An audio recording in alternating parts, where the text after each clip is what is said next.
Everyone, আজকে আপনাদের energy conversion 1 এর বেসিক্যালি ফার্স্ট ক্লাস। কারণ এর আগে যে ক্লাসটা হয়েছিল এখানে তেমন কিছুই পড়ানো হয়নি, জাস্ট কিছু ইন্ট্রোডাক্টরি কথাবার্তা বলা হয়েছিল। তো আজকের ক্লাস থেকে আপনাদের মিড টার্মের সিলেবাস বলতে পারেন। তো আমার ক্লাসের একটা মেইন ব্যাপার হচ্ছে আমি ক্লাসে যা পড়াই এর বাইরে হলো আপনাদের তেমন কোনো কোয়েশ্চেন থাকবে না, ঠিক আছে? কিন্তু ক্লাসগুলো আপনাদেরকে ফুল কনসেন্ট্রেট করে করতে হবে। অ্যাট দ্য সেম টাইম যেগুলো অ্যাসাইনমেন্ট দেওয়া থাকে আপনাদেরকে কিন্তু আমি অ্যাসাইনমেন্ট দিব। অ্যাসাইনমেন্ট বা হচ্ছে প্রজেক্ট ওয়ার্ক এগুলো আপনাদের করা লাগবে। এখন আমি প্রথম দিনই বলেছিলাম যে অ্যাসাইনমেন্টের উপরে ওরকম মার্কস থাকবে না। যারা ফার্স্ট ক্লাসটা করেছেন তারা জানেন যে আমার লেকচার প্ল্যানে মার্ক ডিস্ট্রিবিউশনটা এখানে দেখানো আছে। আমি একটু একবার শেয়ার করি যেহেতু অনেকে আজকে নতুন।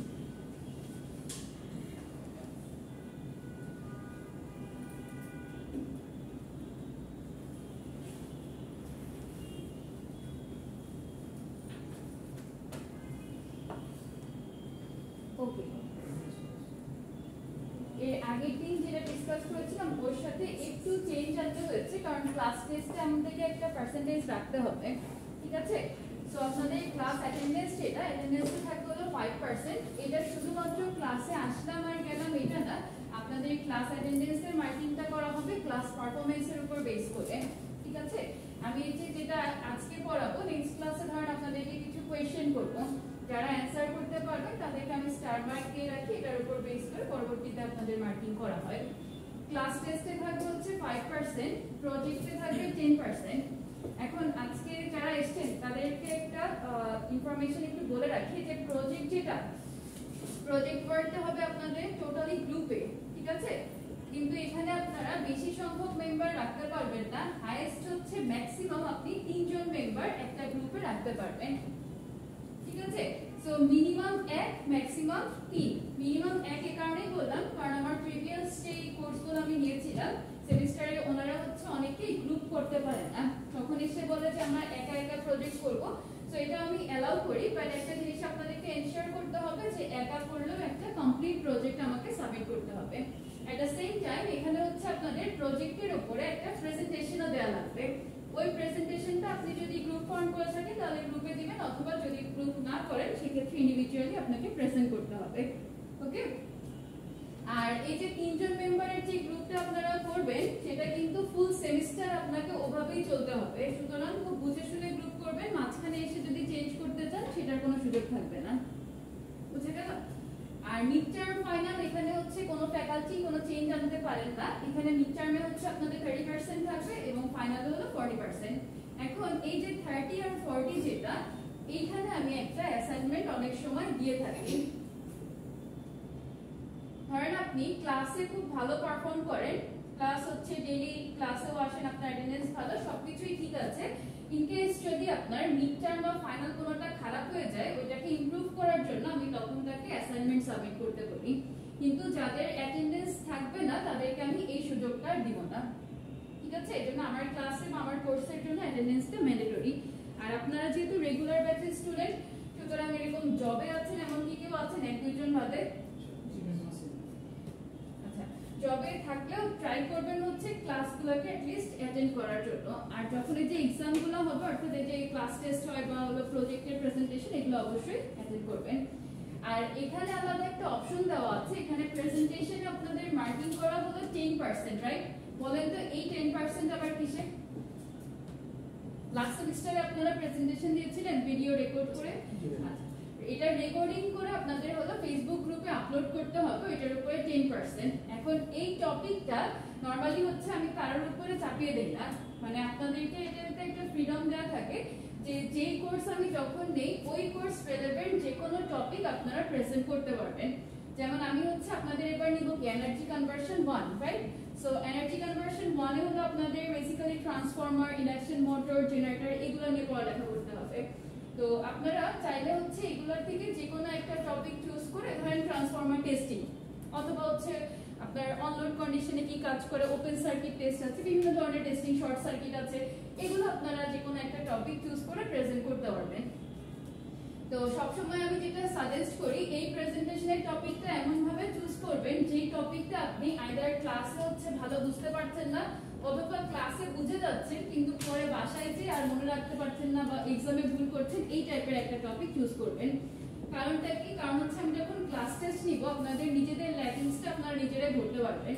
তো ওইটা নিলে যে সুবিধাটা হবে, যখন আপনি একটা স্লাইড প্রিপেয়ার করবেন এটার জন্য কি অনেক স্টাডি করতে হয় না? তো সবাই আমরা একটা ভুল করে থাকি, মানে ভুলও ঠিক না, অনেকে ম্যাক্সিমাম এই কাজ করে যে টপিকটা আমি ভালো পারি ওইটাকেই আবার প্রেজেন্ট করছি, তাহলে আমার আলটিমেটলি কোনো লাভ হচ্ছে? যেটা আমি পারছি ওইটাই বারবার করলাম আর যেটা পারছি না সেটাকে সাইড করে রাখলাম, তাতে এক্সামে পারবেন না। ঠিক আছে? সো আমি আপনাদেরকে একটা জিনিস সাজেস্ট করবো, বাকিটা আপনাদের ইচ্ছা, যে এই প্রেজেন্টেশনের টপিক যখন চুজ করবেন আপনার কাছে যেটা বেশি ডিফিকাল্ট মনে হয় সেই কাজটা করবেন। আপনাদের যারা সিনিয়র ভাই বোনেরা আছে অর্থাৎ রেগুলার 10-11 এর, তাদেরকে জিজ্ঞেস করে দেখতে পারেন। লাস্ট সেমিস্টারে ডিজিটাল ইলেকট্রনিক্স এর কোর্সে আমি তাদের নিতাম, তো ওরা হচ্ছে ম্যাক্সিমামই আপনার ফ্লিপ ফ্লপের যে টপিকটা ছিল, অনেকের হচ্ছে ফ্লিপ ফ্লপের সমস্যা ছিল, তারপর অনেকের হলো আপনার যে ডিকোডার এনকোডার কিন্তু অনেক ইজি একটা টপিক, বাট স্টিল অনেকে এটা ভুল করছিল, অনেকের হচ্ছে 7 সেগমেন্ট ডিসপ্লেতে প্রবলেম ছিল। সো যার যে টপিকে অসুবিধা ছিল সে হচ্ছে ওই ইন্ডিভিজুয়াল টপিকের উপর প্রেজেন্টেশন দিয়েছে, কোয়েশ্চেন অ্যান্সার ফেস করতে হয়েছে, সব মিলিয়ে তাদের হলো ওই টপিকটা একদম ক্লিয়ার, যে এক্সামে আর কোনো কষ্ট হয় নাই। তো আপনারা এগুলো একটু মাথায় রেখে কাজ করবেন। সো ওভারঅল এটাই হচ্ছে আমাদের মার্ক ডিস্ট্রিবিউশন। আর আপনাদের গ্রুপে হচ্ছে আমি কোর্স আউটলাইন যেটা আছে এটা শেয়ার করে দিচ্ছি, এখনো যেহেতু পোর্টাল অ্যাক্টিভেট হয় নাই, কিছুদিন আমি গ্রুপে শেয়ার করব, পোর্টাল অ্যাক্টিভেট হয়ে গেলে তখন আর ওখানে লাগবে না, ইন্ডিভিজুয়ালি পোর্টালে আপনারা পেয়ে যাবেন। তো কোর্স লার্নিং আউটকাম আছে কিছু আমাদের, এই CLO 1, 2, 3 করে যেগুলো দেওয়া আছে একটু বাসায় একবার করে দেখবেন। ফার্স্ট অফ অল এই কোর্সটা করে আপনি কি কি শিখবেন, বা হচ্ছে স্টুডেন্ট একজন স্টুডেন্ট এখানে কি কি করতে পারবে বা তাদের হচ্ছে জ্ঞান কতটুকু বাড়বে, এগুলো না জেনে কি আমরা কোনো একটা কোর্স করি? আমাদের অলওয়েজ হচ্ছে একটা জিনিস মানে টার্গেট সেট করে নিই যে আমরা এই কাজটা করব, এখান থেকে আমরা আউটপুটটা কি আসবে। তো এই কোর্সটা করার পরে আপনারা যেগুলো জানতে পারবেন, number 1, explain how electrical machines like transformer, induction motor and induction generator are built, how they operate and what they are used for. এগুলোর হচ্ছে ফুল কনস্ট্রাকশন আপনাদেরকে এই কোর্সে শেখানো হবে। ঠিক আছে? ইন্টারমিডিয়েটে অর্থাৎ এইচএসসি সেকেন্ড পেপার বইতে আপনারা এই ট্রান্সফর্মার, ইন্ডাকশন মোটর, জেনারেটর সম্পর্কে একদম বেসিক কিছু কনসেপ্ট করে এসেছেন, রাইট? ট্রান্সফরমারে যেমন ট্রান্স রেশিও দেওয়া ছিল, ওইখান থেকে হচ্ছে আপনারা ওই যে V1/V2 এরকম রেশিও করেছেন না, V1/V2 সমান N1/N2, I2/I1 এরকম ভাবে বিভিন্ন ম্যাথমেটিক্যাল প্রবলেম গুলো সলভ করে এসেছেন, ভোল্টেজ কারেন্ট এগুলো ক্যালকুলেট করেছেন যদি ট্রান্স রেশিও দেওয়া থাকতো। আর অ্যাডিশনের জন্য এই সূত্রটা খুব ইম্পর্টেন্ট ছিল। এনিওয়েজ, তো ওইখানে একদমই নরমাল কিছু পড়ালেখা করে এসেছেন, ওইটাই বলতে গেলে ইন ডিটেইলসটা হচ্ছে এই কোর্সে আপনাকে পড়তে হবে। তো আজকের আমাদের ফার্স্ট টপিক হচ্ছে magnetic field, magnetic circuit, reluctance, magnetic circuit equation, এগুলো নিয়ে আমরা আজকে ডিসকাস করব। তার আগে আপনাদের হচ্ছে আমি কিছু বেসিক যেগুলো এই কোর্সের জন্য লাগবে এটা দেখিয়ে দিই।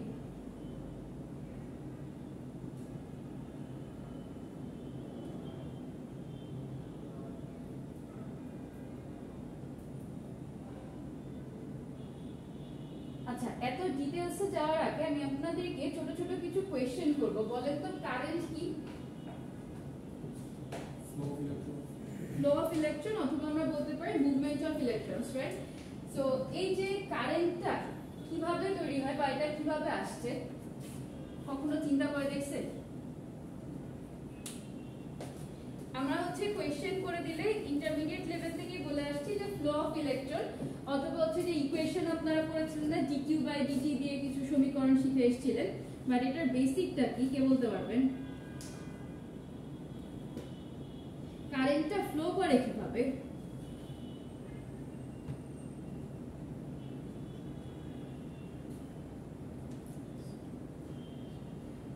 কপারের নাম শুনেছেন সবাই? Copper wire.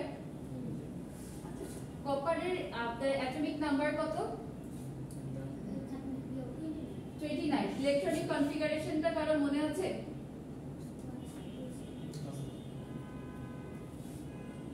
দেখেন এখানে হচ্ছে ইলেকট্রনিক কনফিগারেশনটা একদম দেখানো আছে যে 1s2 2s2 2p6 3s2 3p6 4s2 3d9।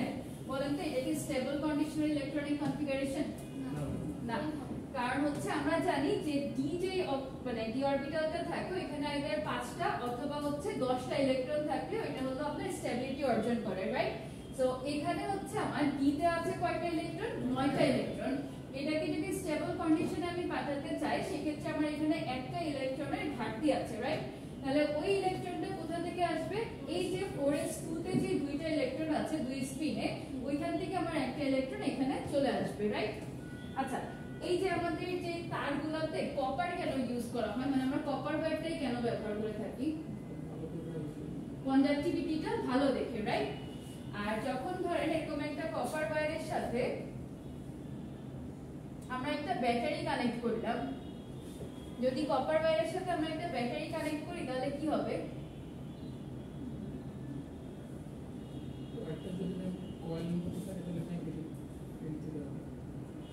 আচ্ছা, সবাই হচ্ছে সার্কিটের কোর্স করা আছে না? বলেন তো, এই যে যখন হচ্ছে আপনাদের একটা সার্কিটের মধ্যে কারেন্ট কখন পাস করতে পারে? কারণ এটা একটা আমি ভোল্টেজ সোর্স কনসিডার করলাম, এটাকে আমি একটা রেজিস্ট্যান্স কনসিডার করে নিলাম। তাহলে একটা সার্কিটের মধ্যে দিয়ে কারেন্ট কখন পাস করতে পারে? যখন একটা ক্লোজ লুপ থাকে। লুপ কিন্তু দুই ধরনের, একটা ওপেন একটা ক্লোজ। যদি ক্লোজ পাথ বা ক্লোজ লুপ না পাই তাহলে কিন্তু কারেন্টটা আমার পাস করতে পারবে না, ঠিক আছে? আর আরেকটা ব্যাপার হলো পজিটিভ যে চার্জ থাকে, পজিটিভ চার্জ কি করে? অ্যাট্রাকশন না রিপালশন? রিপালশন। আর পজিটিভ নেগেটিভ চার্জ কি করে? অ্যাট্রাকশন। সো আমাদের ব্যাটারির এখানে দুইটা টার্মিনাল আছে, তাই না? আচ্ছা, বলেন তো এখানে কপারের যে 29 সংখ্যক মানে যে কোনো একটা পরমাণুর কি থাকে অ্যাটমে? ইলেকট্রন থাকে, প্রোটন থাকে, নিউট্রন থাকে, রাইট? মেইনলি একটা নিউক্লিয়াস থাকে, নিউক্লিয়াসের মধ্যে কি থাকে? Proton plus neutron. আর আউটার যে সেলগুলোতে কি থাকে আমাদের? Electron, right? সো এই যে কপারের ক্ষেত্রে এখানে কিছু ইলেকট্রন থাকবে না? থাকবে তো। তো এই কপার ওয়্যারের সময় যখন আপনার পজিটিভ আর নেগেটিভ পাবে এটার মধ্যে কি হবে? অ্যাট্রাকশন হবে। আর যখন এই যে ব্যাটারির নেগেটিভ টার্মিনালটা পাবে তখন নেগেটিভ কি হবে? রিপালশন হবে। রিপালশন হলে কোইটা দিকে একটা ধাক্কা খাবে না, এদিকে একটা অ্যাট্রাকশন ফোর্স কাজ করলে টান থাকবে আর এদিক থেকে এটা রিপালশন মানে একটা ধাক্কা থাকবে, রাইট? সো এইভাবে আমাদের কি হবে? চার্জের বা ইলেকট্রনের যে মুভমেন্টটা আছে সেটা হবে, এটাই তো? তাহলে আমরা যে বলে থাকি যে এই মুভমেন্টটাকে বেসিক্যালি বলা হয় হচ্ছে আপনার কারেন্ট। ইন শর্ট আমরা জেনারেল ওয়েতে বলে থাকি যে flow of electrons is called current. আর এই ধরনের কনসেপ্টগুলো আমাদের এইচএসসি বইতে দেয়া ছিল, বাট মেইন মেকানিজমটা হচ্ছে এরকম ভাবে আসে। ক্লিয়ার সবার কাছে? ওকে। সো আমাদেরকে কয়েকটা জিনিস মনে রাখতে হবে যে যখন আমরা অ্যাটম নিয়ে কাজ করছি, একটা অ্যাটমের মধ্যে থাকে হলো নিউক্লিয়াস, আর নিউক্লিয়াসের বাইরে এই শেলগুলোতে থাকে হলো আমার ইলেকট্রন। ইলেকট্রনগুলো কি করবে? মুভ করতে থাকে। আর এই যে একটা করে যে ইলেকট্রন, এগুলো আপনারা জানেন, সোডিয়ামের एग्जांपल দিলে হয়তো আরো ভালো বুঝবেন। সোডিয়াম যদি এর সাথে রিলেভেন্ট না, বাট বোঝানোর সুবিধার্থে বলছি। এখানে আপনার ইলেকট্রনিক কনফিগারেশন থাকে 281। সো এই যে আউটার শেলের যে ইলেকট্রনটা আছে এটা সব সময় টেন্ডেন্সি থাকে যে আমরা ছেড়ে দিব, ঠিক আছে? লাস্ট শেলে যদি আপনার 1 2 আর 3 একটা দুইটা বা তিনটা ইলেকট্রন থাকে, এই ইলেকট্রনগুলোকে ত্যাগ করা খুব ইজি হয়ে যায়। আর অপরদিকে যাদের হচ্ছে আপনার লাস্ট শেলে 5টা 6টা 7টা ইলেকট্রন থাকে, এরা কি করে? ইলেকট্রন রিসিভ করে থাকে। এগুলো আপনারা পড়ে এসেছেন, আয়নিক বন্ডিং কেমিস্ট্রির ওইদিকে চলে যাচ্ছে। এনিওয়েজ, সো এই যে ইলেকট্রন যেগুলো থাকে এখানে একটা কনসেপ্ট আছে, নিউক্লিয়াস থেকে বলেন তো যত দূরে যাওয়া যায় তত আকর্ষণ অ্যাট্রাকশনটা কি কমে না বাড়ে? কমতে থাকে। তো একে আমরা সহজভাবে কি বলি যে নিউক্লিয়াসটাকে যদি মা কনসিডার করা হয়, অর্থাৎ এটা যদি মাদার হয়, তাহলে যখন বাচ্চারা ছোট থাকে,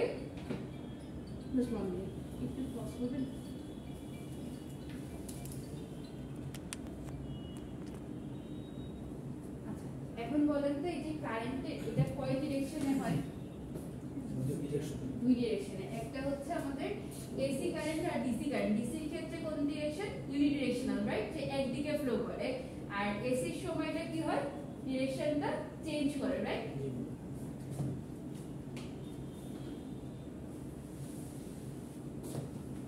সবার একটা ছোট্ট কাজ থাকবে, সেটা হচ্ছে ভোল্ট ভোল্টেজ সম্পর্কে নেক্সট ক্লাসে আমাকে সুন্দর মতো আজকে যেরকম ভাবে আমি কারেন্ট এক্সপ্লেইন করলাম ওইভাবে হচ্ছে ভোল্টেজটা আমাকে ইন ডিটেইলস বুঝিয়ে দিবেন। ঠিক আছে, লিখে রাখেন যে শুধুমাত্র ভোল্টেজের ইকুয়েশন বলবেন যে V is equal to IR, Ohm's law থেকে আমরা জানি V is proportional to I, এগুলো না, মানে ভোল্টেজের মেইন যে হচ্ছে আপনার ফিজিক্সটা, এই ফিজিক্সটাকে হচ্ছে আমাকে নেক্সট ক্লাসে সুন্দর মতো এক্সপ্লেইন করতে হবে। আমি যে কোনো একজনকে র্যান্ডম কোশ্চেন করব।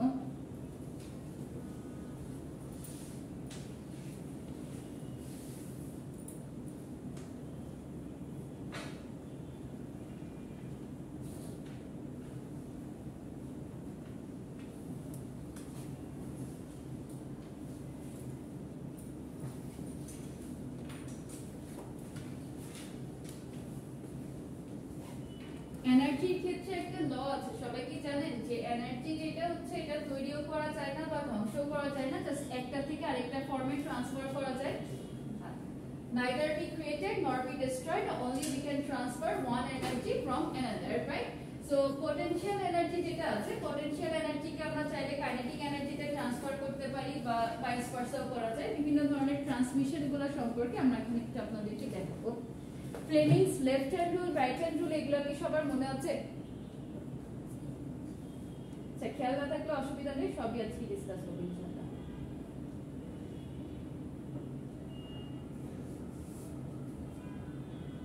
আচ্ছা, ফ্লেমিংস লেফট হ্যান্ড রুলটা দিয়ে এখান থেকে শুরু করি আগে।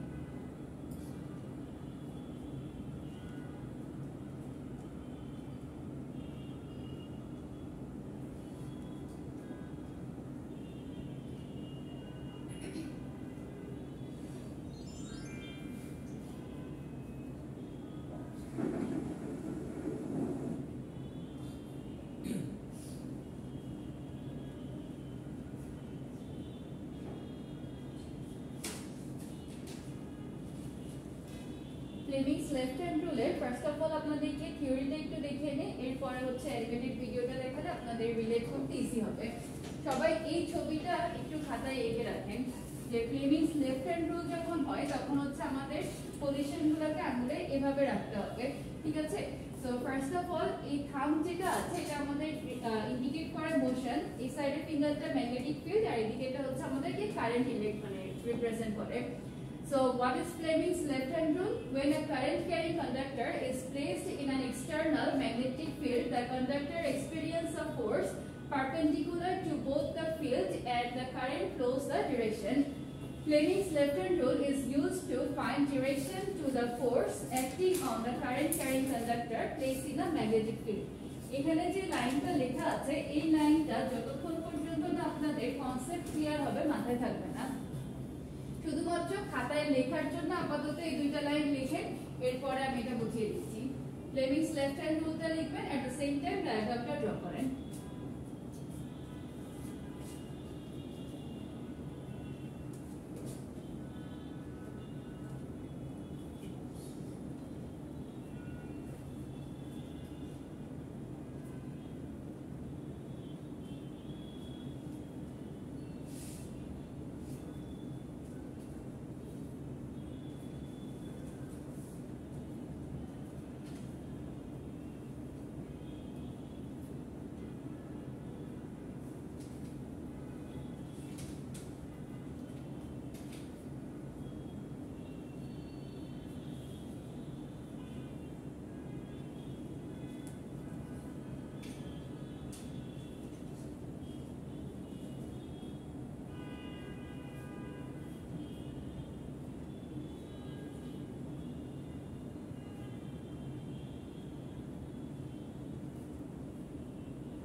যাদের লেখা শেষ তারা এই দুইটা লাইন একটু আলাদা আলাদা ভাবে পড়ে মাথায় সেট রাখার ট্রাই করেন জাস্ট টার্মগুলো।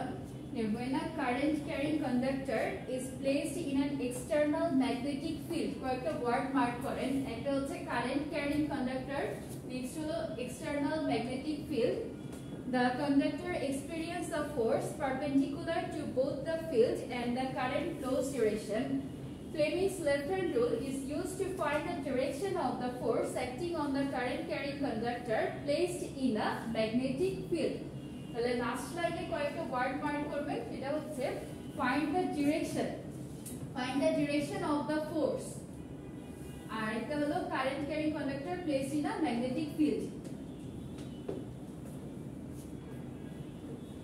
আমাদের দুইটা রুলস আছে, একটা হচ্ছে ফ্লেমিংস লেফট হ্যান্ড রুল আর একটা হলো ফ্লেমিংস রাইট হ্যান্ড রুল। তাহলে কোনটার কি কাজ এগুলো আমাদেরকে একটু জেনে রাখতে হবে, কারণ পরবর্তীতে যখন আপনারা এই মোটর জেনারেটর এগুলো সম্পর্কে পড়তে যাবেন এই টার্মগুলো বারবার আসবে। ফ্লেমিংস রুল লাগবে, তারপর হচ্ছে লেন্স ল লাগবে, এরপরে হলো যে ম্যাগনেটিক ফিল্ডের কনসেপ্ট আপনাদের ক্লিয়ার থাকতে হবে। এই টাইপের কনসেপ্টগুলো আমি ট্রাই করব আজকে মানে ক্লাসে যতটা সম্ভব ডিসকাস করার জন্য। লেখা শেষ? হাত রাখতে হবে না, শুধু এগুলো আগে পারপেন্ডিকুলারটা আছে না একটা একটা এগুলো আগে, যেটা হচ্ছে মোশন ম্যাগনেটিক ফিল্ড, এই সাইড দিয়ে হলো আমাদের কারেন্টটা ফ্লো করবে। এক্সামের সময় কারো হাত রাখা লাগবে না, সিম্পলি হচ্ছে ডিরেকশনটা দিবেন। আর এই হাত দিয়ে আপনাদেরকে বেসিক্যালি বোঝানোর জন্য মানে দেখানো হয় যে যখন আমরা এটাকে এরকম ভাবে সেট করব তখন কোনটা কোন ডিরেকশনে ফ্লো করবে এই জিনিসটা আপনাদেরকে বোঝানো হয়। পরীক্ষায় হাত রাখতে যে সবাই যে কি আঁকে আমি মানাই করে দিচ্ছি, আশা লাগবে না, শুধু ডিরেকশন দিলেই হবে।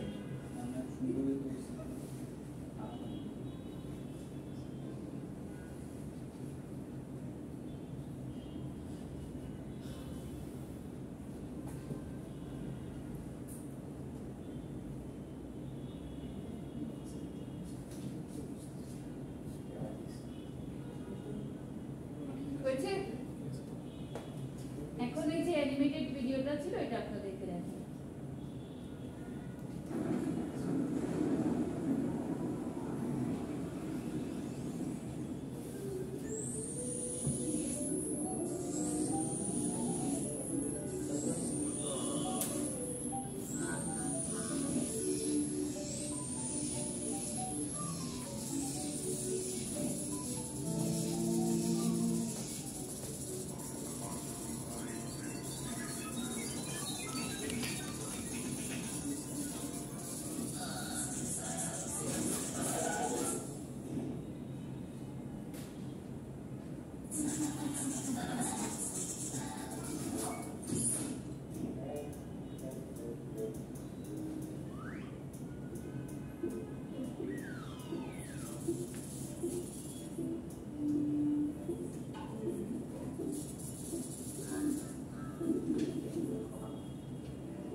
দেখা যাচ্ছে এদেরকে কি বলে? এই যে তারটা যেগুলো হচ্ছে বাল্বের সাথে কানেক্টেড আছে এদেরকে কি বলে? না না ভিতরে না, এই যে তারগুলা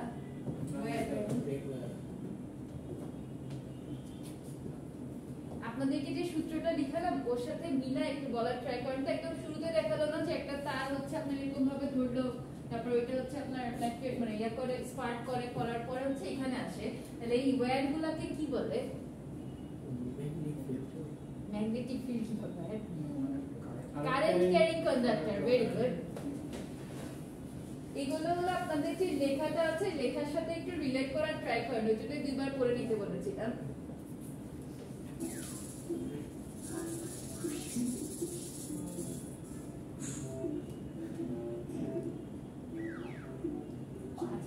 আমি একটু ভিডিওটার মাঝে মাঝে ইন্টারাপ্ট করে আপনাদেরকে কিছু কোয়েশ্চেন করব। এই লাইটটা কি গ্লো করছে খুব কম না?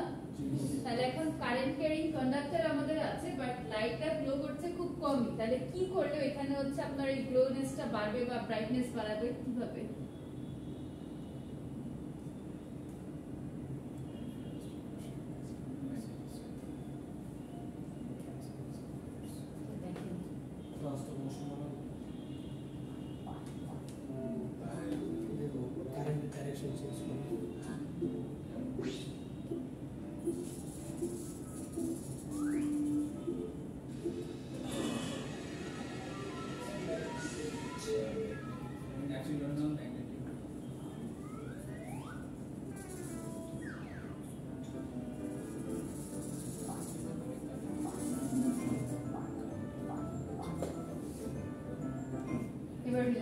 whenever a current carrying conductor আমাদের কোনগুলো ছিল এইটা, রাইট? এর সাথে এখন এটা কি বসলো? Magnetic field. Very good.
ডিরেকশনটা আবার চেঞ্জ করে দিয়েছিল, রাইট? তাহলে এখন কিভাবে যে আমরা পরবর্তীতে ডিরেকশন পাবো এটা বোঝা যাচ্ছিল না। তাহলে কিভাবে পাবে? যখন হচ্ছে এই ফোর্সটা কাজ করছে কোন দিকে ডিরেকশন আছে এটা পাওয়ার জন্য আমাদের লাগবে হচ্ছে Fleming's left hand rule, right? তাহলে লেফট হ্যান্ড রুল থেকে আপনি এখন কোন দিকে ডিরেকশনটা আছে এটা বুঝতে পারবেন।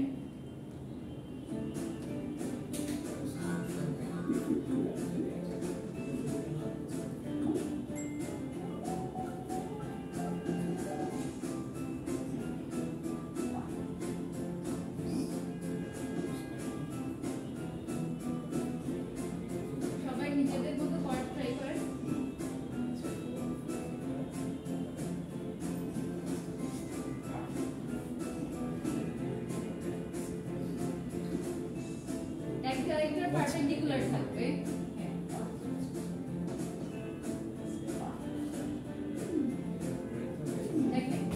এখানে হচ্ছে আপনাদের যে ছবিগুলো দেওয়া থাকে বইতে, ওই বইতেও আপনি পারপেন্ডিকুলার ডিরেকশনটা ঠিকমতো বুঝতে না পারলেও এখানে দেখানো যাচ্ছে।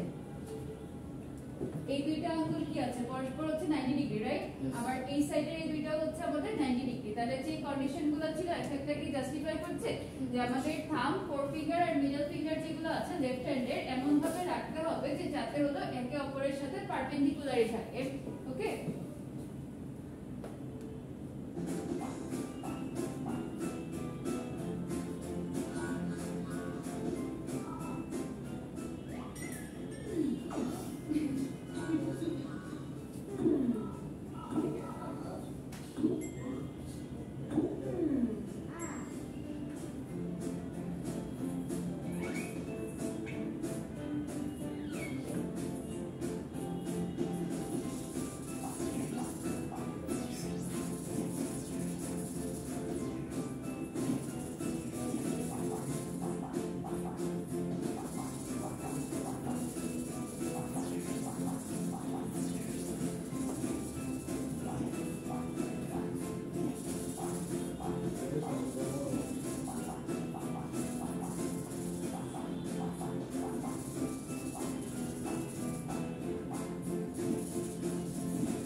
নিজেরা একবার করে দেখেন তো কোথাও কোনো কনফিউশন আছে কিনা। বুঝে বুঝে বলবেন, ওই মুখস্থ করা না। when a current carrying conductor, মিলানোর ট্রাই করেন। আমাদের ফার্স্টে একটা কারেন্ট ক্যারিং কন্ডাক্টর ছিল না রেড কালারের, is placed in an external magnetic field, the conductor experiences a force perpendicular to both the field and the current flow's direction. For একটা আরেকটার সাথে কিভাবে থাকে perpendicular মানে 90 ডিগ্রিতে। তাহলে Fleming's left hand rule is used to find the direction of the force. আমরা ফোর্সটা কোন দিকে কাজ করছে এটা ডিরেকশনটা পাবো acting on the current carrying conductor placed in a magnetic field. মানে কারেন্ট ক্যারিং যে কন্ডাক্টরটা আছে এটাকে ম্যাগনেটিক ফিল্ডে আমরা প্লেস করার পরে ফোর্সটা কোন সাইডে আসছে এটা আমরা কিভাবে বুঝতে পারি ফ্লেমিংস লেফট হ্যান্ড রুলের মাধ্যমে। সবার কাছে ক্লিয়ার? বোঝেন নাই কে হাত তোলেন?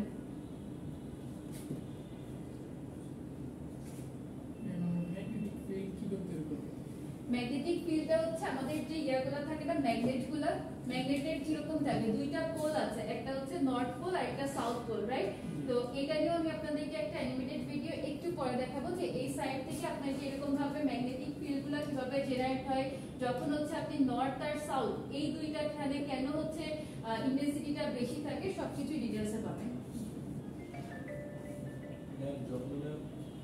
চেঞ্জ করে দিয়েছিল তখন তুমি লেফট হ্যান্ডে ইউজ করছো? হ্যাঁ লেফট হ্যান্ড রুলটা ইউজ করে তখন আপনার ওই যে ফোর্স যেটা আছে এটা ডিরেকশনটা আপনি ফাইন্ড আউট করতে পারবেন। হ্যাঁ মানে আপনার পজিশনিং যেগুলো মানে একটা আরেকটার সাথে 90 ডিগ্রিতে থাকবে সবকিছুই ঠিক থাকবে জাস্ট তখন অপোজিট করতে হবে। Clear?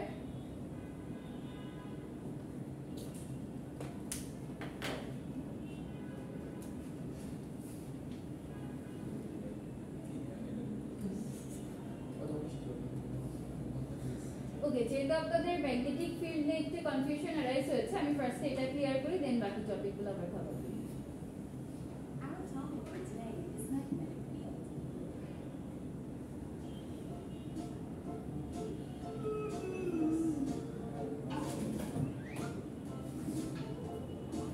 You are late again. Hurry up.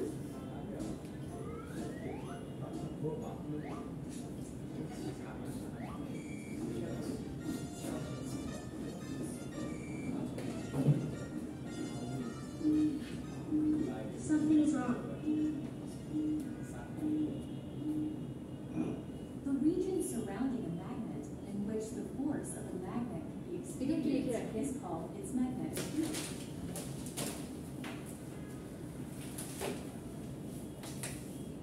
The region surrounding a magnet in which the force of the magnet can be experienced is called magnetic field.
যাদের লেখা শেষ দুই তিনবার একটু পড়তে থাকেন পরবর্তীতে তাহলে আপনাদের রিলেট করতে ইজি হবে। The region surrounding a magnet in which the force of the magnet can be experienced is called magnetic field.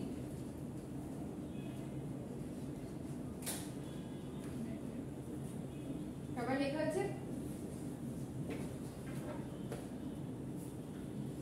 In which the force of the magnet can be experienced is called its magnetic field. Seems like a nice spot to relax.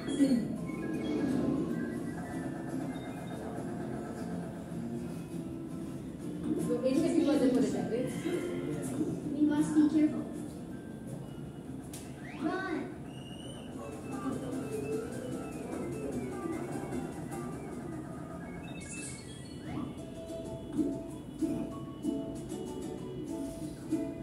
Take a bar magnet.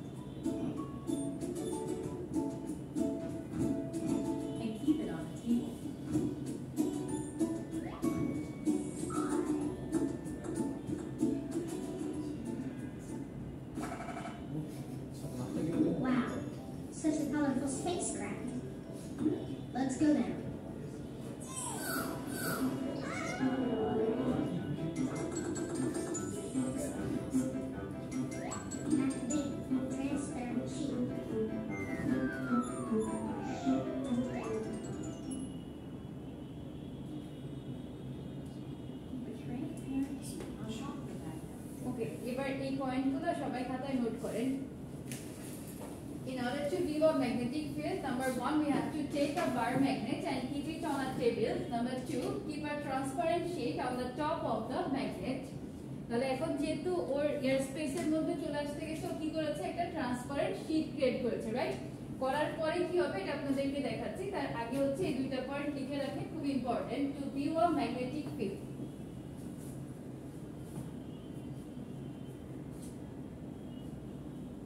লেখার সাথে সাথে নিজেরা একবার করে পড়বেন, আর যখন এই অ্যানিমেশনগুলো দেখানো হচ্ছে তখন এই লাইনগুলো ওর সাথে রিলেট করার ট্রাই করবেন, তাহলে ক্লাসে আপনাদের সবকিছু পড়া শেষ হয়ে যাবে। Keep a transparent sheet on top of the magnet. ওই যে দেখলেন না যে যখন ওরা আক্রমণ করতে যাচ্ছিল একটা ট্রান্সপারেন্ট শীট তৈরি করে দিল, তাহলে আমাদেরও যখন এরকম ধরনের একটা বার ম্যাগনেট থাকবে, এর উপরে কি করা আছে, একটা ট্রান্সপারেন্ট শীট তৈরি করা আছে। তাহলে keep a transparent sheet on top of the magnet.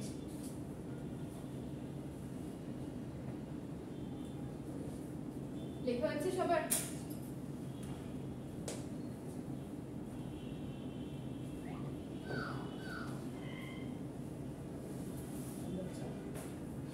Now, combine the files.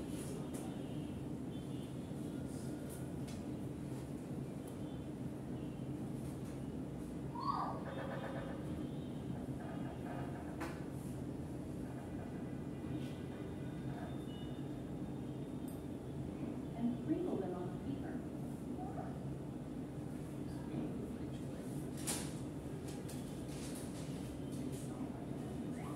Arrange yourself properly.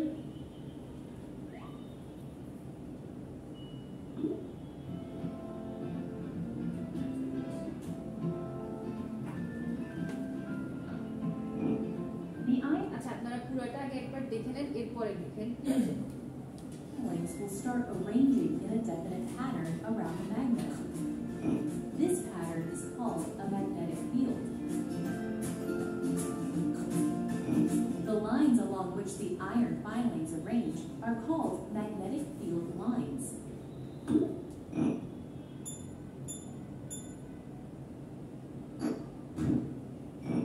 The magnetic field lines show the direction and strength of the magnetic field. Magnetic field lines always start from the north pole of the magnet and end at the south pole.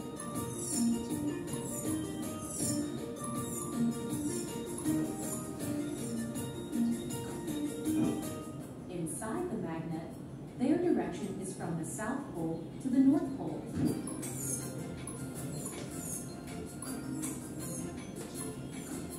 আচ্ছা, এই ডিরেকশনগুলো at least একটু মনে রাখার try করবেন। যখন এইদিকে ছিল, অর্থাৎ magnetic field lines always start from the north pole of the magnet and end to the south pole, right? That means হচ্ছে আপনার নর্থ পোল থেকে শুরু হয়ে সাউথ পোলে এসে হচ্ছে প্রত্যেকটা ফিল্ডের লাইনগুলো শেষ হয়েছে, রাইট? আর যখন এই যে বার ম্যাগনেটের মধ্যে নেওয়া হয়েছে, অর্থাৎ inside the magnet their direction is from the south pole from the north pole, right? From the south to north. তাহলে দুইটাই কি হলো, দুই ধরনের ডিরেকশন। তাহলে এইদিকে যখন আছে ম্যাগনেটিক ফিল্ড লাইনের ক্ষেত্রে ম্যাগনেটিক লাইনসটা হচ্ছে কোন দিকে বলে, নর্থ থেকে সাউথের দিকে। দেখেন প্রত্যেকটা ডিরেকশনে আমাদের কিন্তু ফিজিক্স সেকেন্ড পেপারেও ছিল, বাট আমরা শুধু ডিরেকশন দেওয়ার দরকার দিয়ে গেছি, তাই না? এটা স্বীকার করছে, সরল স্বীকার করবে। আর যখন হচ্ছে আপনার ইনসাইড দ্য ম্যাগনেটের কথা আমরা চিন্তা করব, ডিরেকশনটা কোন দিকে হবে, সাউথ থেকে নর্থ। আমি কিন্তু একটু পরে কোশ্চেন করব যে ম্যাগনেটিক ফিল্ড লাইনের ক্ষেত্রে ডিরেকশন কোন দিকে হবে, আর ইনসাইড দ্য ম্যাগনেট হচ্ছে ডিরেকশনটা কোন সাইডে থাকবে। এগুলো দরকার লাগে নোট করেন, একটু পরে আগে বুঝে নেন। Thus, the field lines form closed loops.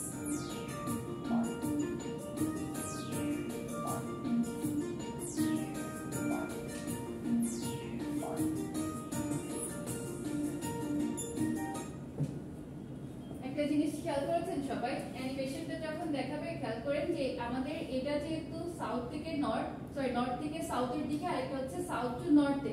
এরপরে যখন ওয়ান বাই ওয়ান স্টেপগুলো দেখায়, পুরো একটা ক্লোজ লুপ তৈরি করে, কারণ এদিক থেকে যাবে এখান থেকে আসবে, রাইট? আবার এটা যখন যাবে তখন হচ্ছে এই সাইডের লাইনটা ফিল আপ করবে। দ্যাট মিন্স হচ্ছে আমাদের এই টোটালটাতে ফিল্ডে একটা ক্লোজ লুপ ক্রিয়েট হবে।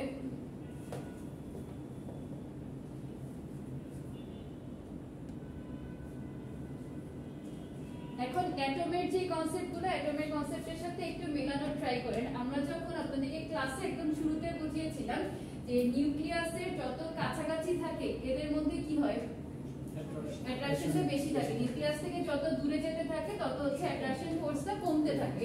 ওই কনসেপ্টগুলো মাথায় রেখে এখন এই জায়গাগুলো একটু বোঝার ট্রাই করবেন যে যেগুলো একদম নর্থ সাউথ এই যে কাছাকাছি এরা কিভাবে থাকে, যখন এই যে দূরের লাইনগুলোতে চলে যায় সেই সময় কিরকম হয়, এগুলো খুবই important concept. One by one দেখবেন।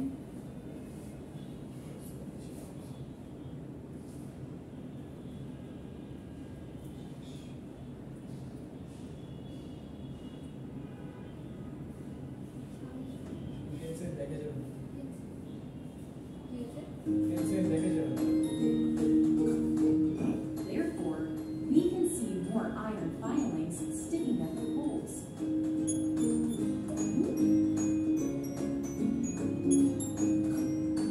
As the lines spread out, the magnetic field weakens. একটু সামনে চলে গেছে না? The more lump.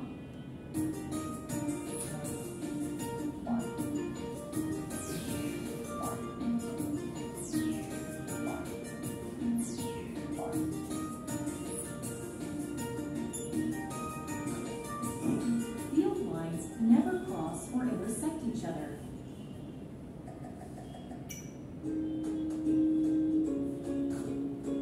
The closeness of the magnetic field lines tells us about the strength of the magnetic field in that area.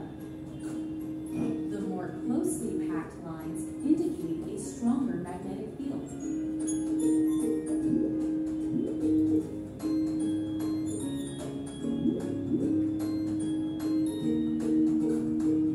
Therefore, we can see more iron filings sticking at the poles.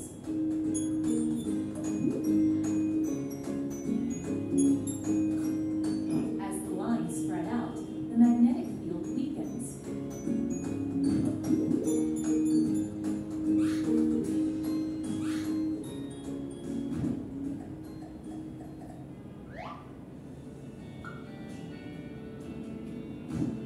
Why did I come here?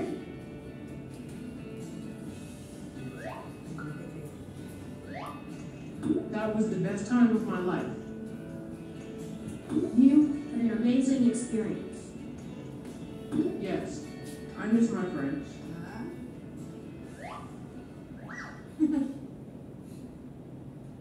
কয়জন বুঝেছেন ঠিক মতো? হাত তোলেন তো।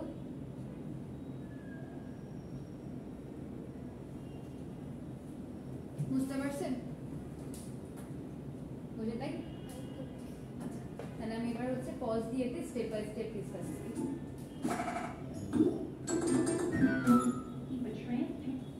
প্রথমত আমাদেরকে কি করতে হবে যে একটা ম্যাগনেটিক ফিল্ড যদি আমরা দেখতে চাই সেই কারণে আমাদেরকে ফার্স্ট অফ অল একটা হচ্ছে বার ম্যাগনেট নেওয়া লাগবে, রাইট? তো বার ম্যাগনেটটাকে আমরা প্রথমত টেবিলে রাখবো। এরপরে কি করা লাগে, keep a transparent sheet on the top of the magnet. Transparent শীটে যেরকম ভাবে দেখাচ্ছিল যে ওরা যখনই হলো লাফ দিয়ে গ্যাস স্পেসে আসতে যাচ্ছে তখনই একটা ট্রান্সপারেন্ট শীট তৈরি হচ্ছে।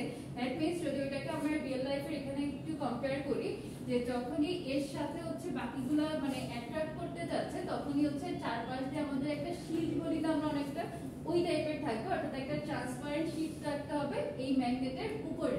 ঠিক আছে, এতটুকু পর্যন্ত সবার clear? On top of the magnet. এই পয়েন্টগুলো তো লিখেছিলেন তাই না? Yes,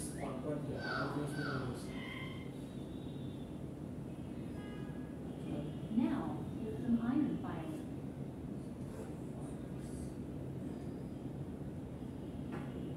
আর আয়রন ফাইলিংস গুলো যখনই এরকম ভাবে আসে তখন কি করে নিজেদের মধ্যে রিঅ্যারেঞ্জ করে ফেলে। ঠিক আছে, এগুলা কিন্তু এরকম ভাবে স্ক্যাটার থাকবে না, নিজেদের মধ্যে হচ্ছে রিঅ্যারেঞ্জ করবে। তাহলে এই পয়েন্টগুলো লিখেন যে now take some iron filings and sprinkle them on the paper. Arrange it. লিখেন এই পয়েন্টটা কি লিখেছিলেন? যখন আমরা এক্সপেরিমেন্টটা করতে যাব তখন কি করতে হবে, আমাদের কিছু আয়রন ফাইলিংস দিতে হবে আর একটা পেপারের উপরে এটাকে স্প্রিংকেল করতে হবে।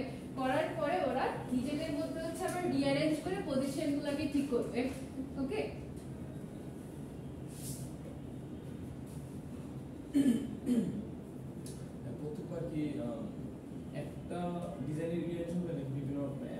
না ওই যে প্যাটার্নটা থাকে না, কারণ এখানে তো আপনার দুইটা পোল আছে, একটা হচ্ছে সাউথ পোল নর্থ পোল। তো এই পোল যেগুলো থাকে এগুলার কাছাকাছি যে এরিয়াগুলো এগুলোতে আপনার একটু বেশি পরিমাণে থাকবে, আর আশপাশের যে রিজিয়নগুলো থাকে ওইটাতে একটু হচ্ছে আপনার স্প্রেড করে। সো মোরাললেস হচ্ছে আপনার যে প্যাটার্নটা এটা সেমই থাকবে, একদম হুবহু একইভাবে এরকম ধরনের না, কারণ আপনি যে ধরনের মানে যতটুকু আয়রন ফাইলিংস নেবেন ওইটার উপর ডিপেন্ড করে তো আপনার এটা তৈরি হবে, বাট মেকানিজমটা সেম থাকবে। লেখা আছে Arrange yourself properly.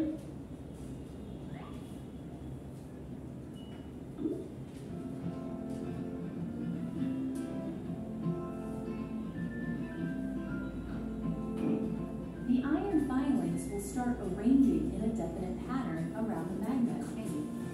This pattern এই আয়রন ফাইলিংস যেগুলো থাকে সেগুলো হচ্ছে আপনাদের নিজেদের মধ্যে একটা ডেফিনেট যে প্যাটার্ন আছে ওই প্যাটার্নে কিন্তু সাজানো থাকবে, মানে সাজিয়ে দেয়। এটাকে আমরা কি বলি, this pattern is called the magnetic field. এই দুইটা পয়েন্ট একটু নোট করে রাখেন।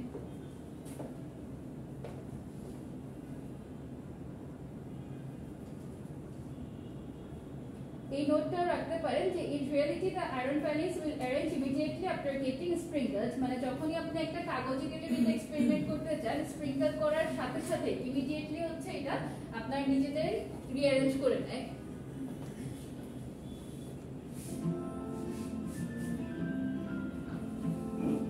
The iron filings will start arranging in a definite pattern around the magnet. This pattern is called a magnetic field.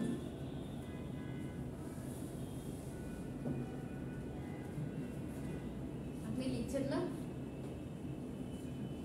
Now iron filings will start arranging in a definite pattern around the magnet. This pattern is called magnetic field.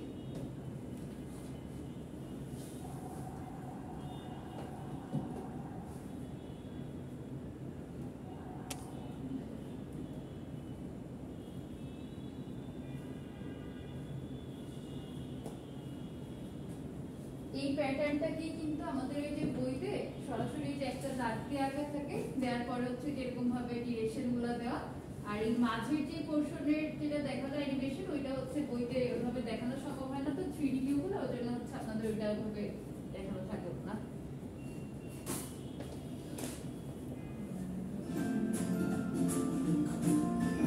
The lines along which the iron filings arrange are called magnetic field lines. এই লাইনটাও লিখেন, the lines along which the iron filings arrange are called magnetic field lines.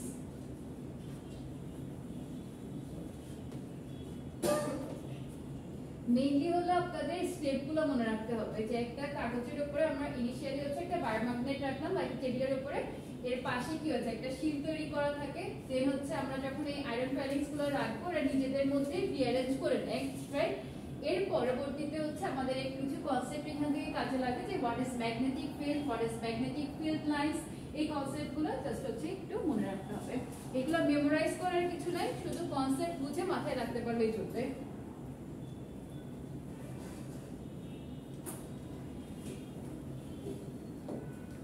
লিখেছেন?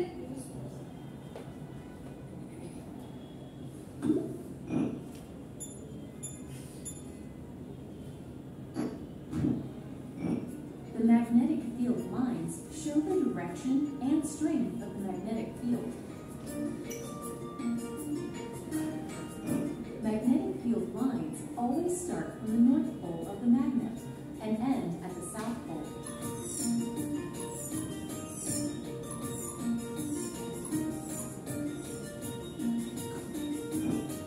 Inside the magnet, their direction is from the south pole to the north pole. এগুলো লিখেন, star mark দিয়ে direction গুলোকে mention করে রাখেন, কারণ এগুলো থেকে আপনাদেরকে আমি কোয়েশ্চেন করব। Magnetic field lines always start from the north pole to south pole. Inside the magnet, their direction is from south pole to north pole.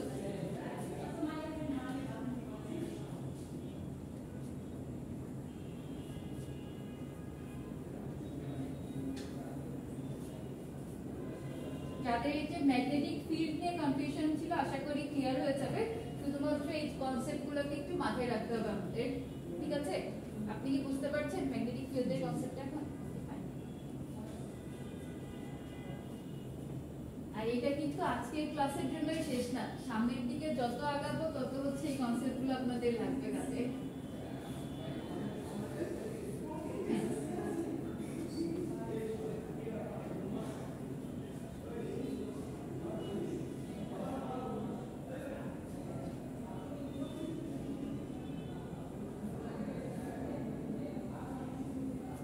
আর এই ভিডিওগুলো আপনাদের যে হোয়াটসঅ্যাপ গ্রুপটা আছে না ওইখানে আমি শেয়ার করে দেব, ঠিক আছে? বাসায় নিজেরা বসে বসে ফ্রি টাইমে কয়েকবার দেখবেন, আর যেহেতু অ্যানিমেটেড কার্টুন ভিডিও টাইপের দেখেও মজা পাবেন, অত প্রেশার লাগবে না, ঠিক আছে? আর প্রেশার মনে করলে কিন্তু এই পড়াগুলো মাথায় থাকবে না, একটু ইজি ভাবে নিয়ে করতে হবে। সবার লেখা হয়েছে? আচ্ছা, খাতাটা বন্ধ করে না দেখে বলেন তো ম্যাগনেটিক ফিল্ডের ক্ষেত্রে ডিরেকশনটা কোন দিকে হবে? North pole to south pole. Very good. আর inside the magnet south pole to north pole. Fine.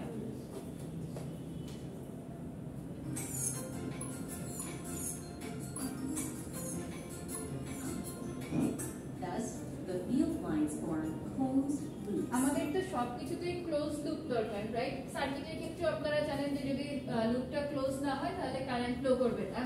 এখানেও হচ্ছে আমাদের ফিল্ড লাইনের ক্ষেত্রে প্রথমত টার্গেট হচ্ছে ক্লোজ লুপ ফরমেশন লাগবে। সো দুইটা যদি দুই ডিরেকশনে যায় সেক্ষেত্রে কি সম্ভব? এই ক্লোজ লুপ যেটা আছে এটা তৈরি করা সম্ভব। তাহলে লাস্টে কি thus the field lines form close loop. দেখেন কিভাবে ক্লোজ লুপটা হচ্ছে, কারণ এ আসতেছে হচ্ছে আপনার নর্থ থেকে সাউথের দিকে, ম্যাগনেট পার্ট যেটা ছিল ম্যাগনেট যাচ্ছে হচ্ছে সাউথ থেকে নর্থের দিকে, তাহলে এখান থেকে আসলে এদিক থেকে একটা ক্লোজ পাথ তৈরি হচ্ছে। সবার কাছে কি এই ব্যাপারটা এখন ক্লিয়ার?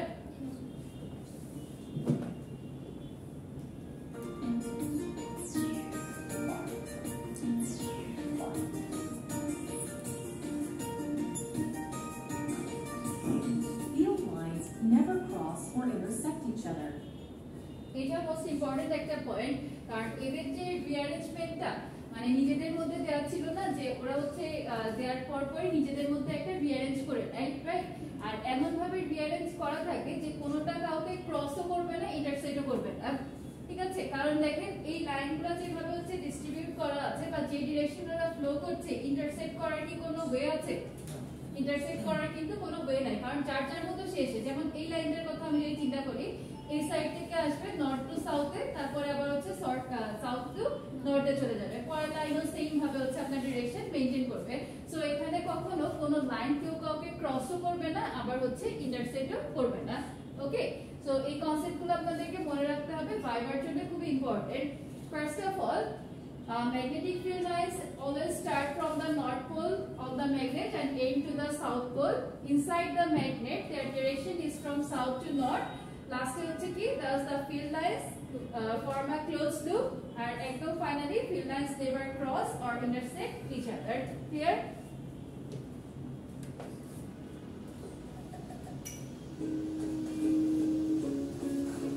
তাহলে এতক্ষণ যেটা দেখলেন এটা ছিল হচ্ছে আমাদের ডিরেকশন অফ ম্যাগনেটিক ফিল্ড, আর এখন যেটা দেখবেন এটা হচ্ছে strength of magnetic field. The closeness লাস্টের পয়েন্টটা লিখে নেন।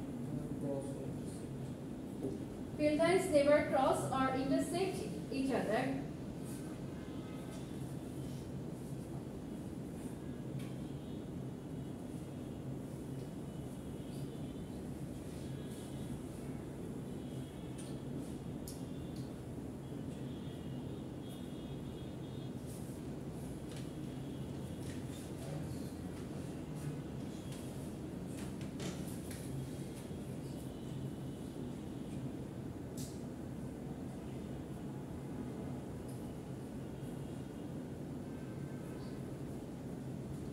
হচ্ছে না?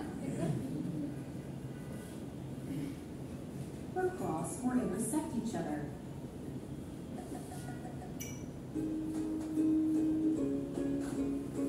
The closeness of the magnetic field lines tells us about the strength of the magnetic field in that area. ওকে, একটু আগেই তো দেখলেন এখানে ফার্স্ট পয়েন্টে বলা হচ্ছে the closeness of the magnetic field lines tells us about the strength of the magnetic field line in that area.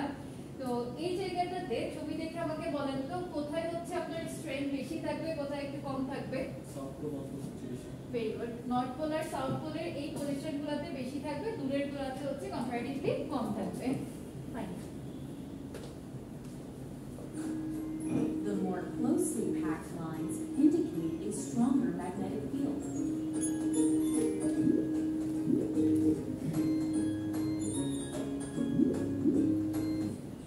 ছবিটা যেখানে ড্র করেছেন ওইখানে পেন্সিল দিয়ে বা অন্য কোনো একটা কালি দিয়ে জায়গাগুলো একটু মার্ক করে রাখবেন যে এই যে নর্থ পোল সাউথ পোলের যে ক্লোজ রিজিয়নগুলো আছে এখানে হচ্ছে আমাদের ম্যাগনেটিক ফিল্ডটা কম্পারেটিভলি স্ট্রঙ্গার থাকবে। The closeness of the magnetic field lines tells us about the strength of the magnetic field in that area. Number 2, the more closely packed lines, that means এই যে এই রেশিওগুলো দেখেন এদিকের যে লাইনগুলো আছে এরা কি আপনার একটু দূরে দূরে না, আর একদম নর্থ পোল সাউথ পোলের কাছে যে লাইনগুলো আছে এগুলো একদম প্যাকড অবস্থায়, রাইট?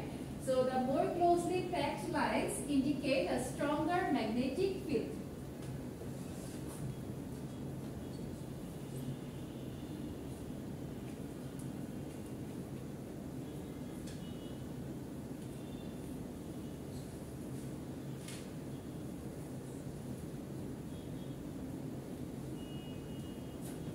পরীক্ষার সময় ধর আপনার এই ল্যাঙ্গুয়েজ কিছু মাথায় নাই, তারপরে কনসেপ্টটা যদি মাথায় থাকে তাও কি বুঝে লিখতে পারবেন না।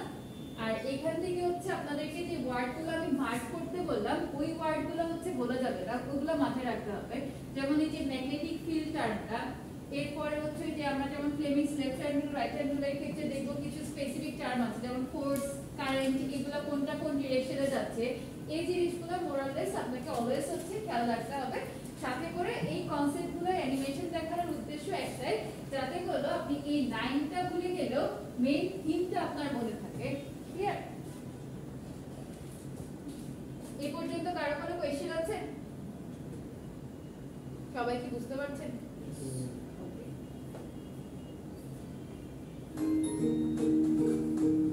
Therefore, we can see more iron filings sticking at the poles.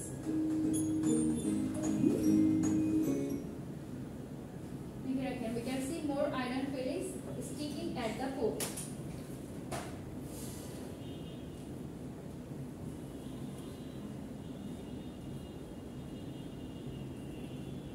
আর পরীক্ষাতে ট্রাই করবেন এই ডায়াগ্রামগুলো ড্র করার।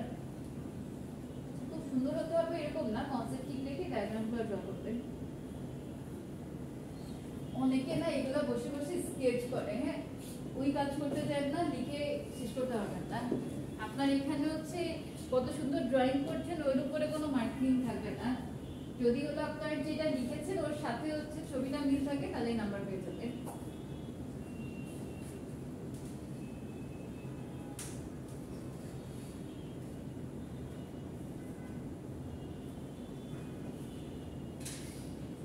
যে কোনো একজন আমাকে এটা একটু সামারি করতে পারবেন, স্ট্রেংথ অফ ম্যাগনেটিক ফিল্ড?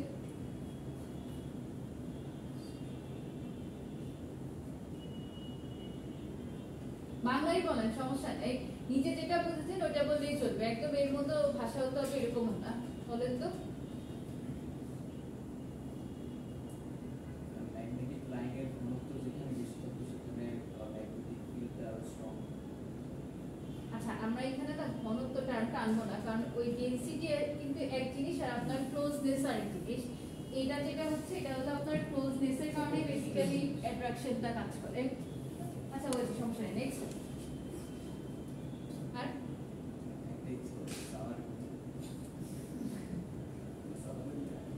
ঠিক আছে, আপনি প্লিজ ট্রাই করছেন। আর কেউ? আজকে আইডি যখন লিখবেন আপনার পাশে একটা স্টার দিয়ে দিবেন। আর কেউ ট্রাই করবেন? আপনি বলেন তো।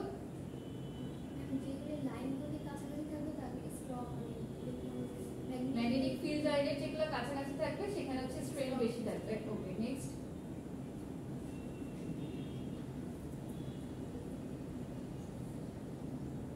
আচ্ছা লেখা হয়েছে?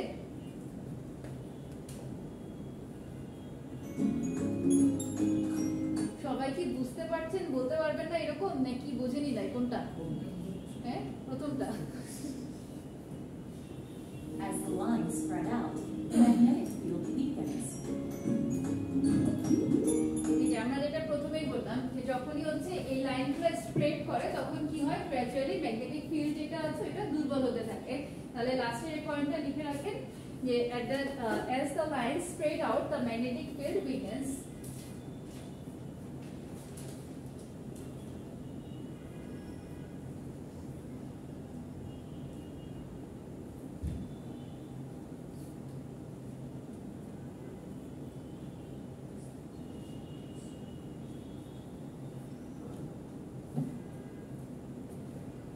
আপনাদের অবস্থাটা এখন বুঝেছেন কিনা এই পর্যন্ত ঠিক আছে কিন্তু কি বুঝেছেন বলেন এটা আবার কেমন করতে হইলো তাই না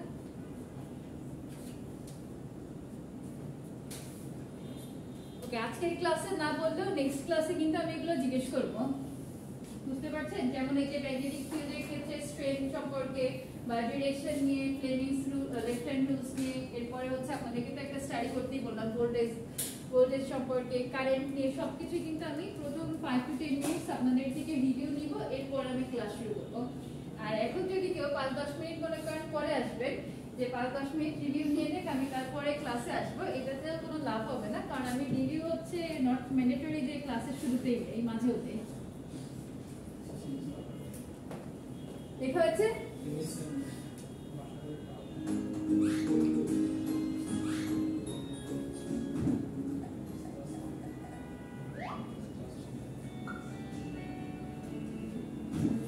Why did I come here?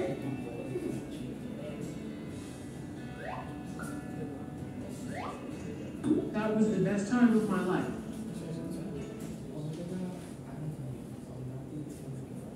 আচ্ছা এখন বলেন আর কারো কোনো কনফিউশন ম্যাগনেটিক ফিল্ড নিয়ে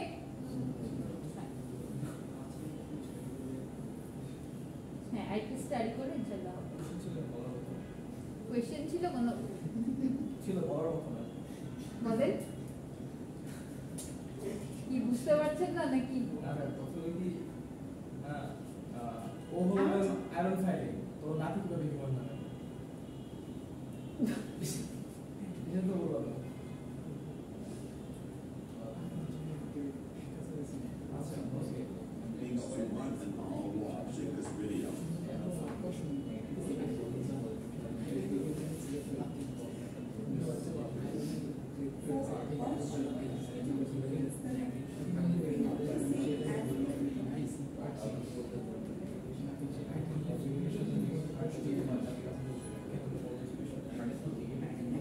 আচ্ছা ওয়েট এক মিনিট এখানে হচ্ছে আপনাদের ম্যাগনেট সম্পর্কে কিছু কনসেপ্ট মানে দেখানো আছে সো এটাও একবার আপনাদেরকে একটু দেখিয়ে দিই ইজি হবে বলেন তো ম্যাগনেট কয় টাইপের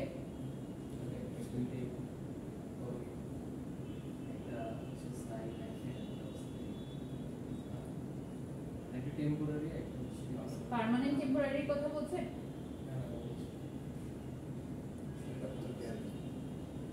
হ্যাঁ এটা কি আছে এই ভিডিওতে ওয়েট তাহলে এটা একটু দেখিয়ে দিই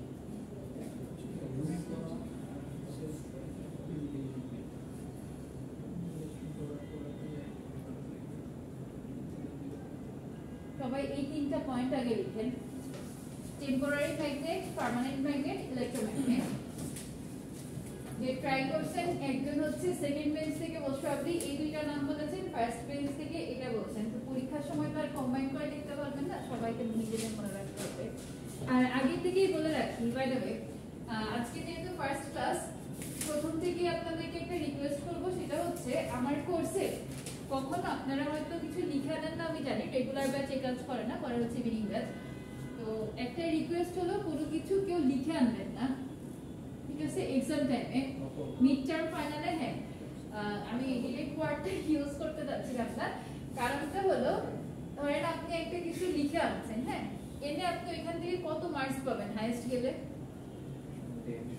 10 বা হচ্ছে আমি বললাম আপনি 30-এ 30ই পাবেন যে একদম আমি যা যা পড়াইছি তা ছোট ছোট করে লিখে আনছেন এনে দেখে দেখে লিখে 30-এ 30 পাবেন ওইটাতে ইন ফিউচার আপনার কি কোনো লাভ হবে জব সেক্টরে যে ধরেন আপনাকে একটা কোশ্চেন করলো এই কোর্সে গ্রেড শো করছে A+ বাট আপনি বেসিকটাই অ্যানসার করতে পারছেন না তখন কি এটা আপনার জন্য ইনসাল্টিং হবে না চাকরি পাবেন না আর এটা গেল আমরা যদি হচ্ছে আপনার এই দুনিয়ার কথা চিন্তা করি আর ইথিক্যাল দিক থেকেও কি এটা ঠিক না আপনারা পরীক্ষায় যে অনেক সময় ফ্রেন্ডদেরকে জিজ্ঞেস করেন না যে এটার অ্যান্সার কি হবে, বা এমসিকিউ এর অ্যান্সার মিলান, কিংবা হচ্ছে একটা ফর্মুলা ভুলে গেছে জিজ্ঞেস করে দিলেন, বলেন তো ইথিক্যাল দিক থেকে যদি আপনি বিবেচনা করেন কাজটা কি ঠিক? এখন বলবেন যে আপনি যখন স্টুডেন্ট ছিলেন মনে হয় দেখাদেখি করেন নাই, মনে মনে অনেকের এটা জিজ্ঞেস করা হয়ে গেছে, বাট বিশ্বাস করবেন কিনা জানি না, কিন্তু আমি ইউনিভার্সিটি লেভেলে সবসময় পরীক্ষা দিতাম হচ্ছে একদম সামনের দিকে বসে, কারণ আমি নিজে যতটুকু পারি আমার একটা টার্গেট ছিল আমি অতটুকু লিখে বের হয়ে আসবো। আর মধ্যে আমার গ্রেড কিন্তু খারাপ হয় নাই। আমি হলো স্ট্যান্ডার্ড গ্রেড কমপ্লিট করেছি, তো যতগুলো সেমিস্টার এখানে করেছিলাম সব সেমিস্টারে আমি মেরিট স্কলারশিপ ছিল, শুধু একটা সেমিস্টারে আমি পাই নাই, কারণ হচ্ছে একটা কোর্সে আমার গ্রেড খুবই খারাপ এসেছিল। ওই একটা কোর্সের জন্য আমাদের তো ওভারঅল সিজিপি এর উপর বেস করে আপনার হচ্ছে স্কলারশিপটা দেওয়া হতো, ওই একটা কোর্সে আমার স্কলারশিপটা ওই সেমিস্টার শেষ করে দিতে খুব কাজে লাগছিল। এনিওয়েজ, আবার এখন যে এমআইএসটিতে আমি করতেছি, মানে মাস্টার্সের আপনি হচ্ছে চিন্তা করতে পারবেন না, ডিউটিতে 4 থেকে 5 জন করে ফ্যাকাল্টি আসেন, আর সবচেয়ে বড় ব্যাপার কি এখানে কেউ কোনো কথা বলেও না, বুঝতে পারছেন? নিজেদের মতো লিখেই সময় নাই, সেখানে আর কি দেখাদেখি করবে। তো আপনারা যখন কথা বলেন, মানে আপনাদেরকে বলতে আমি এক্সাম্পল দিচ্ছি, আমি জানি না যে আদৌ কি করেন, কারণ আপনাদের কখনো ডিউটি আমি দেই নাই। তো যখন স্টুডেন্ট একটা কথা বলে, জিনিসটা কিন্তু যে ফ্যাকাল্টি হলো আপনার ডিউটিতে আছে তার জন্য খুব একটা সম্মানজনক না, এটা কি আপনারা বোঝেন? কারণ মনে করেন আমরা 2-3 জন ফ্যাকাল্টি সামনে দাঁড়ায় আসছে, আপনারা র্যান্ডম কথা বলতেছেন, বা হচ্ছে কেউ একটা কিছু লিখে আনছেন, ওটা দেখে দেখে লিখতেছেন, এই কাজগুলো আসলে করা ঠিক না। এখন বলতে গেলে অনেকেই জিনিসটাকে নেগেটিভ ভাবে নেয়, নিয়ে তারা তার অ্যান্সার দেয়, কারণ আমি বললাম সোজা হয়ে বসে, সে বলবে কেন বসবো, আমি কি দেখাদেখি করছি কিনা। এই ধরনের অ্যাটিটিউড গুলো যখন হচ্ছে একটা টিচার ফেস করে, তখন কিন্তু তাদের এই প্রফেশনের জন্য মানে উপর যেরকম একটা ভরসা নিয়ে এসেছিল ওইটা থাকে না। বলেন তো টিচিং এ আমরা যে এসেছি, এখানে কি আমরা লাখ লাখ টাকা ইনকাম করতে পারি? পাই না। কিন্তু এই জবটাতে আমরা কেন আসি? মানে অনেকেরই কিন্তু আপনার হচ্ছে জব পাচ্ছে না দেখে এখানে এসেছি, এই ধারণাটা কিন্তু ভুল, ঠিক আছে? সবাই এই কাজ করে না। টিচিং এ অনেকেরই ধারণা যে মনে হয় ভালো কোনো চাকরি হচ্ছিল না দেখে এখানে এসেছি, বাট অ্যাকচুয়ালি আমাদের এই চাকরিটা পেতে যে পরিমাণ এফোর্ট দিতে হয়েছে, ওই এফোর্টে আমরা অন্য চাকরিও করতে পারতাম। তাহলে টিচিং এ কেন আসে মানুষ? রেসপেক্ট আছে, এটা একটা নোবেল প্রফেশন হিসাব করেই মানুষ আছে, কিন্তু এই প্রফেশনে এসে যখন হচ্ছে রেসপেক্টের জায়গাটা থাকে না, তখন কি কেউ মানে থাকতে যাবে এখানে? কারণ আপনি চিন্তা করলেন যে it's a noble profession, I have to contribute in this field, but unfortunately আপনি এসে আপনার স্টুডেন্টদের থেকেই হচ্ছে মানে এরকম ভাবে রেসপেক্টটা পাচ্ছেন না। এক্সাম হলে এসে বলছেন চুপ করতে, তারা বলতে আপনাকে কোয়েশ্চেন করছে কেন চুপ করবো। সো এটা কিন্তু হইলো না, ঠিক আছে? আর এই যে নকল যখন আনে, তখন এই যে ট্রিপল ই স্টুডেন্টরাও করে না, তা না, ট্রিপল ই, সিএসসি, বিবিএ সব ডিপার্টমেন্টই করে, কিন্তু যখন ইন্ডিভিজুয়াল ওই ফ্যাকাল্টিকে যে বলা হয় যে আপনার কোর্সে আমাকে স্টুডেন্ট নকল করছে, তার কি আর প্রেসিস থাকে? আমার ডিজিটাল ইলেকট্রনিক্সে যেবার আমি জয়েন করি, ওইবার এক মহারত্ন একদম আমি যা যা পড়িয়েছিলাম প্রত্যেকটা জিনিস ছোট্ট করে একটা কাগজের শিটে লিখে নিয়ে এসছে। একজন স্যার হচ্ছে আমাদের ট্রিপল ই একজন ফ্যাকাল্টি ডিউটিতে করছিলেন, উনি ডিউটি শেষে এসে সুন্দর করে আমাকে বলতেন, ম্যাডাম আপনার একদম নাম ধরে বলছে অমুক স্টুডেন্টটা আজকে হচ্ছে পুরোটাতে লিখে নিয়ে এসেছিল। তো কথাগুলো কিন্তু হচ্ছে আপনার চাইলেও বা না চাইলেও আমার মানে শুনতে হচ্ছে। তো এখন আমি যে উদ্দেশ্য নিয়ে আসলাম, সেই উদ্দেশ্যটা যদি ফুলফিল না হয়, তো ইটস ভেরি আনফরচুনেট, বুঝতে পেরেছেন? আর আমি আপনাদেরকে হচ্ছে যে অ্যানিমেশন গুলো দেখাই, এখন আপনি চিন্তা করতে পারেন যে বাচ্চাদের অ্যানিমেশন আমাদের দেখায় লাভটা কি হচ্ছে। আমি যখন ফার্স্টে আপনাদেরকে ফ্লেমিংস লেফট হ্যান্ড রুলটা দেখাইলাম, কোনটা কোন ডিরেকশনে আছে, কি আছে না আছে, আপনাদের লাইন দুটো পড়ে কিছু হয়তো মাথায় গেল না, যায় নাই। পরবর্তীতে হচ্ছে যখন আপনি অ্যানিমেশনের সাথে জিনিসগুলোকে রিলেট করছেন, কারণ যে current carrying conductor, magnetic field, what is current carrying conductor, we don't know about that, right? Initially আমি এসে যদি একদম গদ বাঁধা লাইনগুলো মুখস্থ বলতে থাকি, তো আপনি বই দিকেও পড়তে পারবেন।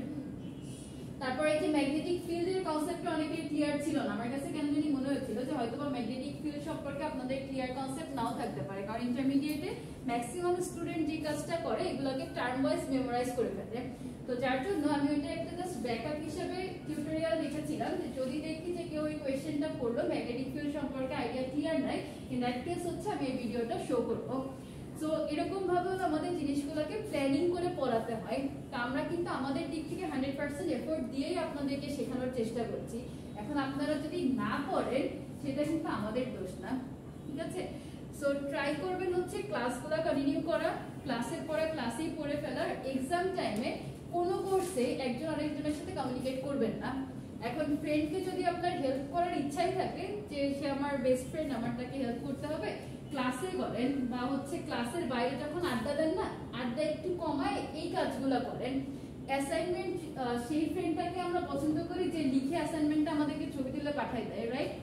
কিন্তু সে হচ্ছে আপনার সবচেয়ে বড় ক্ষতি করছে, কারণ ও যখন অ্যাসাইনমেন্টটা করতেছে সে কিন্তু অনেকগুলো ম্যাটেরিয়াল স্টাডি করে দেন হচ্ছে এটা লিখছে, ইন্টারনেট দেখছে, বই দেখলো, দেখার পরে হলো সে ওইটা তৈরি করলো। আর আপনি কি করলেন, তারটা জাস্ট দেখে কপি পেস্ট, কোনো ব্রেনস্টর্মিং হলো না।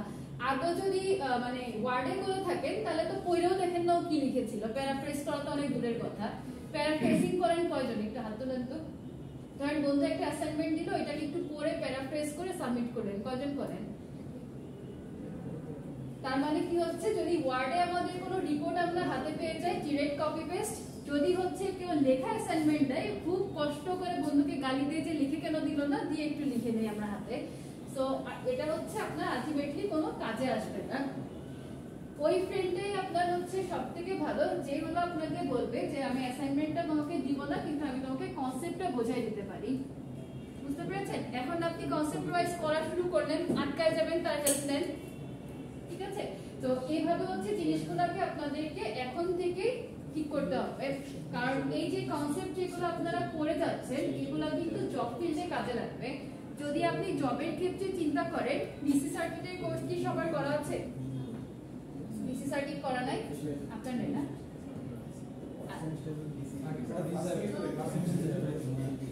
একদম ফার্স্টে কোর্সটাই তো এটা থেকে, আর হচ্ছে সেকেন্ডে এসি সার্কিটের কোর্স করা আছে সবার। Electrical circuit 1, electrical circuit 2, electronics 1, energy conversion 1 আর এনার্জি কনভার্সন 2 এর হচ্ছে কিছু পোরশন, এগুলো আপনাদের জবে যে লাগবে। আর এটা হচ্ছে বলতে পারেন যে খুবই একটা আনফরচুনেট ব্যাপার, আমরা যে কোর্সগুলো শুরুর দিকে করি শেষের দিকে কনসেপ্ট ম্যাক্সিমামই হচ্ছে আমাদের আর মাথায় থাকে না, ঠিক আছে? সো আপনি যখন প্রফেশনাল লাইফে যেতে যাবেন একবারে কিন্তু লাভ দিয়ে আপনি জবটা পাবেন না। যদি রেফারেন্সে পান সেটা অন্য হিসাব, বাট রেফারেন্সের কখনোই আমি এটা সাজেস্ট করি না, কারণ এখানে নিজের সেলফ রেসপেক্ট থাকে না।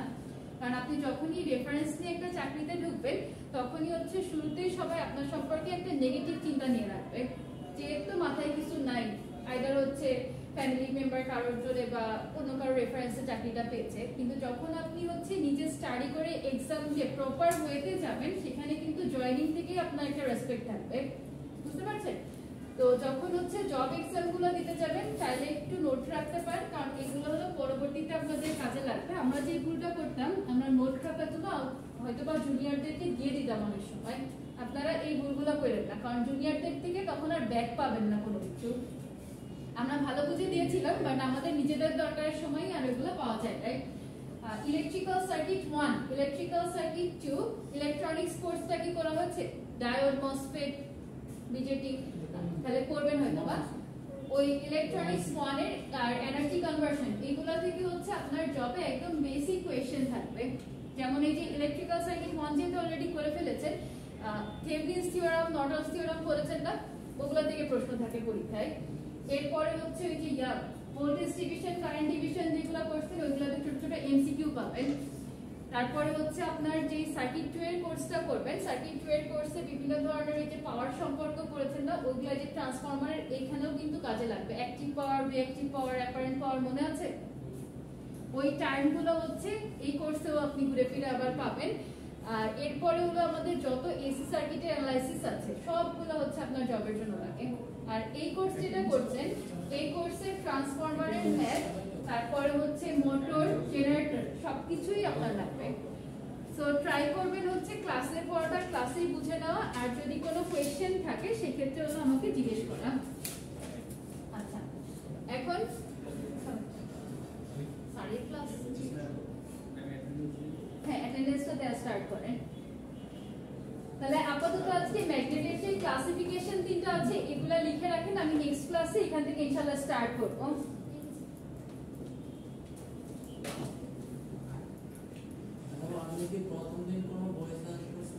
হ্যাঁ, ফার্স্টের দিন হচ্ছে আপনাদের যে কোর্স আউটলাইন দেওয়া আছে না, ওইখানে দেখবেন দুইটা বই দেওয়া, দুইটা বইয়ের মধ্যে যে কোনো একটা আপনি কিনতে পারেন, কিনে রাখতে পারেন, কারণ এগুলো আপনার ইন ফিউচারও কাজে দিবে। আমি এটা অফ করে ফেলেছি। আপনার গ্রুপে আছেন আপনি?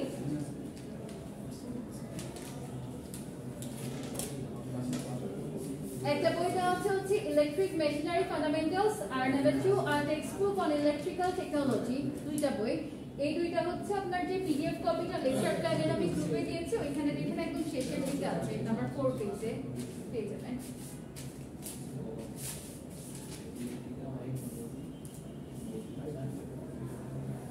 আর আপনাদের হচ্ছে ক্লাস টেস্ট আমি ট্রাই করব 4টা নেওয়ার।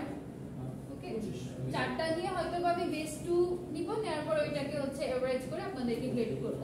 তাহলে এতে করে যেটা হবে আপনাদের হলো মার্কস ভালো থাকবে, কারণ অনেকেই দেখা যায় একটা দুইটা প্রথম দিকের কুইজগুলো খারাপ যায়।